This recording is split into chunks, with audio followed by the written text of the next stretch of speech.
Bienvenue pour un nouveau Quad 9 Panini Comics. Cette semaine, on a reçu les nouveautés et du coup, on va vous les présenter tout de suite. On va commencer avec tout ce qui est partie softcover, avec notamment un nouveau tome de Marvel Comics qui est le tome 15, disponible comme toujours dans une édition classique et une édition collector avec tous ces Spider-Man du multiverse. Et alors là, les Spider-Man et le multiverse, ça vous allez en bouffer dans les prochains mois, notamment avec l'arrivée du nouveau Into the Spider-Verse et beaucoup de comics qui arrivent, notamment cet été. On a reçu les bons de commande. Laissez-nous dire que cet été, mois de mai, juin, juillet, ça va être très chargé.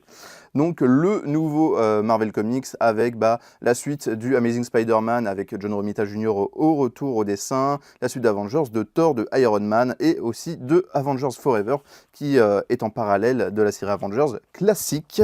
On a aussi les nouveaux tomes de Destiny of X avec le tome, alors je les prends les deux en main, le tome 6 et 7, donc la suite de Destiny of X, toujours géré par, j'ai un petit trou, je crois que c'est Jerry Duggan, si je ne dis pas de bêtises, qui a repris la main après Hickman, toujours disponible dans des éditions classiques et dans des éditions collector, une édition presque en hommage à American Beauty, et aussi pour le tome 6, voilà, les deux sont disponibles avec des tirages toujours limités à 999 exemplaires. C'est pas tout pour les softcovers parce qu'on a une nouveauté, c'est tout simplement les icônes de Marvel, une collection qui fait un peu écho à ce qu'on avait avec les légendes de Marvel, qui rééditaient plein de numéros à chaque fois sur une année précise. Les icônes de Marvel, là pareil, ça réédite des numéros cultes, des choses un peu chinées des fois, sur un personnage en particulier à chaque fois. Et là, pour ce premier numéro, c'est Iron Man qui a le droit, du coup, à ce nouveau format. Voilà, un format toujours sympathique qui permettra, du coup, à des lecteurs de redécouvrir des petites pépites qu'on aurait pu oublier et de se refamiliariser avec les héros, avec les plus grands héros de Marvel. Voilà, c'est toujours sympathique à prendre. Si vous êtes fan et que vous achetez beaucoup de softcover, un petit complément en plus. Iron Man, ce n'est pas le seul qui a ce n'est pas le seul comics Iron Man cette semaine, puisqu'on a aussi deux intégrales. Alors, Iron Man, l'intégrale 1969 qui revient dans une nouvelle édition, mais surtout, là où c'est le plus intéressant, c'est l'Iron Man 1979-1981, avec notamment David Michelinie au scénario et du John Romita Jr. toujours au dessin, une intégrale qui fait, alors qui est, je crois, se passe avant ce qu'on a eu avec Star Wars et qui du coup est un très bon complément. C'est une période très intéressante, peut-être une des périodes les plus intéressantes sur Iron Man, surtout si vous n'êtes pas très fan du personnage. C'est peut-être un des must-have à lire vraiment pour apprécier le personnage. On va avoir vraiment ce personnage de Tony Stark qui va devenir de plus en plus complexe et jusqu'à Star Wars qui va être vraiment un peu une espèce de pinacle. C'est vraiment un excellent récit que je vous conseille très fortement. Alors, on continue dans les formats intégrales avec une nouvelle intégrale très attendue. Je crois que c'était la semaine dernière ou il y a 2 semaines, on avait eu l'intégrale Spider-Man de David Michelinie et de McFarlane, 1988-1989. Et cette fois-ci, on a plus ou moins la suite, puisqu'on a l'intégrale de Venom, toujours avec Michelinie et McFarlane au dessin. La première intégrale de Venom, donc une nouvelle série. Vous connaissez ce format d'intégrale qui revient sur l'ensemble des publications autour d'un personnage. Donc ici, vous allez avoir plein de numéros de Amazing Spider-Man dans lesquels ont été créés Venom, qui avait déjà été édité en Marvel Icons, mais dans une édition un peu discutable, on va dire. Les Marvel Icons, on sait qu'il y a beaucoup de gens qui sont là à dire bon, c'est un peu dommage, c'est pas forcément un papier de très bonne qualité. Si jamais vous ne les avez pas pris, n'hésitez pas à prendre ces intégrales qui sont vraiment du plus bel effet, avec un très bon papier, une très belle édition toujours, des formats aussi un peu plus fins qui permettent un meilleur confort de lecture. Petite incruste de dernière minute, j'avais oublié ce livre, donc je vous le mets en plein milieu de cette vidéo. On a aussi en deluxe l'arrivée de X-Men X of Swords, création, le premier tome sur 2, le premier event de l'ère Hickmanienne, donc qui avait commencé avec House of X, Power of Ten, et qui avait continué avec les séries classiques X-Men, Marauders, X-Force, tout ça.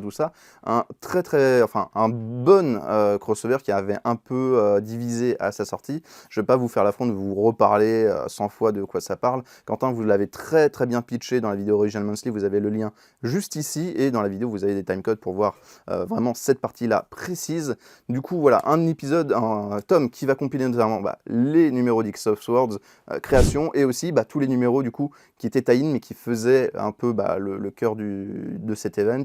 Donc vous avez du X-Factor, du Wolverine, du X-Force, du Marauders, du Hellion, du New Mutants, du Cable, du Excalibur et du X-Men, en sachant qu'il y a certaines séries comme par exemple Wolverine qui ne sont pas encore sorties en format Deluxe, qui arrivent en mai, mais du coup c'est pas du tout grave si vous n'avez pas lu Wolverine. Le crossover, même si le mieux c'est quand même d'avoir lu les quelques séries qui sont sorties, surtout la série X-Men, mais après ça se comprend vraiment très très bien pour un crossover en tant que tel. Au pire, voilà, quelques recherches Google, Wikipédia, hein, et vous savez tout ce qu'il faut savoir. C'est souvent comme ça dans les comics quand on a des doutes. Mais du coup, voilà, un crossover qui arrive et qu'on vous recommande chaudement. On continue chez Panini, notamment avec... je vais vous garder un truc pour la fin, puisque on va pas en parler énormément. On va vite fait faire un tour du côté des indés, notamment chez Dark Horse, avec un nouveau comics, Cyberpunk 2077. Le comics Cyberpunk, Tu as ma parole, ou You have my word. Une mini-série en 4 numéros pour continuer la plongée de l'univers de Cyberpunk en comics. On avait déjà eu un comics qui avait été édité chez Panini.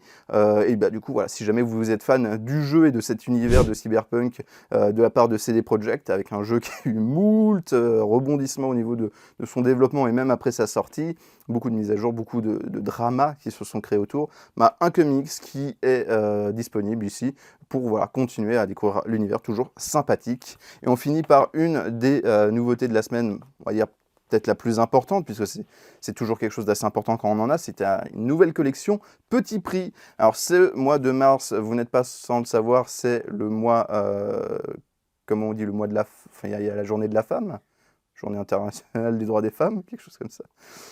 Désolé, mais du coup voilà, et donc Panini du coup sort une nouvelle collection avec du coup à chaque fois des héroïnes qui sont mis en avant. On a 6 comics qui arrivent avec Jessica Jones alias, donc le début de l'histoire de Jessica Jones, enfin le début de ce qu'a écrit Bendis avec Jessica Jones, parce qu'on n'est pas du tout sur l'origine du personnage. Le personnage était déjà implanté.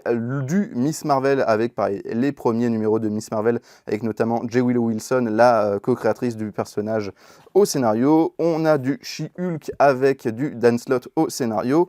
Du Captain Marvel avec je crois que c'est Kelly Sue DeConnick, si je ne dis pas de bêtises, oui c'est Kelly Sue DeConnick et David Lopez. Du Black Widow avec les premiers numéros de la dernière série de Kelly Thompson, qui est une très très bonne série que je vous invite à découvrir, que ce soit dans ce petit format ou dans le format 100% si vous voulez avoir la série complète. Déjà ça donne un bon début à petit prix pour voir comment ça commence. Et du Thor, déesse du tonnerre. Alors cette fois-ci, c'est si je ne dis pas de bêtises, la deuxième série Thor avec Jane Foster. Donc on sait que c'est Jane Foster qui est le nouveau Thor. Et donc ça se passe après, je ne sais pas si vous le voyez à la caméra, mais après le Thor la déesse du tonnerre qui était sorti dans une ancienne collection à petit prix. A noter que du coup ces ouvrages sont à 6,99 et comme vous avez pu le constater, ils sont tous en souple. Effectivement, Panini a abandonné le cartonné. Alors sûrement pour une raison de coût, parce que le cartonné ça coûte très cher, surtout pour des petits albums à si petit prix, mais ça reste quand même d'assez bonne facture. C'est des bouquins qui ont toujours un beau papier, qui se tiennent bien, et franchement c'est un format pas du tout dégueulasse. De toute façon, des bouquins à 5,99 comme à l'époque en cartonné, c'était inespéré, c'était vraiment assez audacieux. Là maintenant il faut sûrement qu'ils rentrent dans leurs frais, donc on a du souple, mais on a quand même des très bons bouquins qui se tiennent bien. Ça manquerait d'un petit rabat, mais ça coûte très cher de faire des rabats pour une meilleure prise en main, mais bon voilà. Je vous en dis pas plus sur cette nouvelle collection, parce qu'on a Quentin qui vous fera une petite vidéo récapitulative de tous les titres pour vous dire comment ça s'inscrit dans les continuités, et vous parler un peu plus des récits, des auteurs, tout ça. C'est une vidéo qui arrivera notamment demain, normalement, sur la chaîne. Du coup, voilà, donc ne la loupez pas ce jeudi. Et du coup, voilà, on a fait le tour des nouveautés de cette semaine chez Panini Comics. N'hésitez pas à nous dire en commentaire quelles sont vos attentes les plus fortes sur cette semaine. Qu'est-ce que vous attendez le plus? Qu'est-ce que vous pensez de cette nouvelle collection? Est-ce que pour vous, l'argument du cartonné, c'était vraiment indispensable, et là, vous allez faire l'impasse sur ces formats souples? Ou est-ce que vous préférez du format souple? Donc, très curieux d'avoir votre avis, parce que nous, c'est des discussions qu'on a beaucoup en interne. Du coup, voilà, bien sûr, je vous invite comme d'habitude à vous abonner. Vous avez l'animation en haut, à liker la vidéo, à la partager, à activer la cloche, tout ça, vous connaissez. Et je vous dis à très bientôt pour de prochaines vidéos.